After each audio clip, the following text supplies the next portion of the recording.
السلام علیکم ټولو پښتنو ته سلامونه کوم. پښتنو لاول مې نه کوله خو اوس یې کوم ځکه چې جرګې والا ته ما تن یخ یو چې د اتوار په ورځ زما فیصله ده.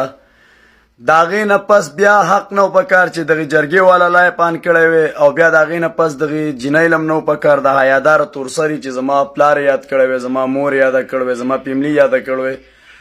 دې جنۍ 2.5 کاله زما په مال او په حال او اور لګولی او په عزت باندې چې دې زه په څونه زره خلکو وکنځلم. افغانستان او پاکستان د پته څونه ما تاوان وکړو خو ما دې جنۍ ته بیا هم څه نه دي ویل، نه مې وله فیملۍ ته څه ویلي. کنځلې مې کړلي، ځان ته مې هم کړلي چې سړی غوسه شي هر څه کېږي.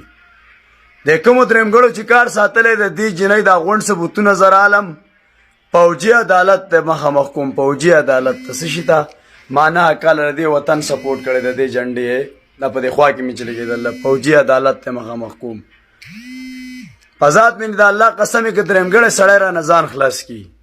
دې جنۍ چې زما نه کومه ډیمانډونه کړي دا غونډې خبرې هر څه دا لاول ما په جرګه کې جرګه د اتوار په ورځ ده دا به م زه انشاءالله عدالت ته مخامخ کوم چې داسې ډیمانډونه او داسې خبرې او داسې کارکردګۍ.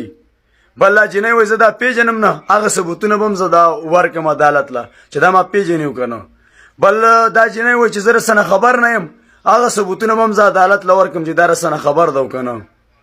بل دا جنۍ وایي په ما ظلم کېږي، هغه ثبوتونه به م زه عدالت له ورکړم چې په دې په کوم ځای کې ظلم یا تیزه خبره شو ده چې ولې شو ده. دا کوم چې درېمګړي یی که نه د ګولۍ دشمنان مې یی. عدالتي کاروایي به د باندې م کومه، سرکاري کاروایی به د باندې م کوم، قانوني به د باندې م کوم او دغه شان د قانون نه بغیر مې چې څه وسي هغه به رسم کوم چې څوک وروسته شو هغه به د ډمې زوی.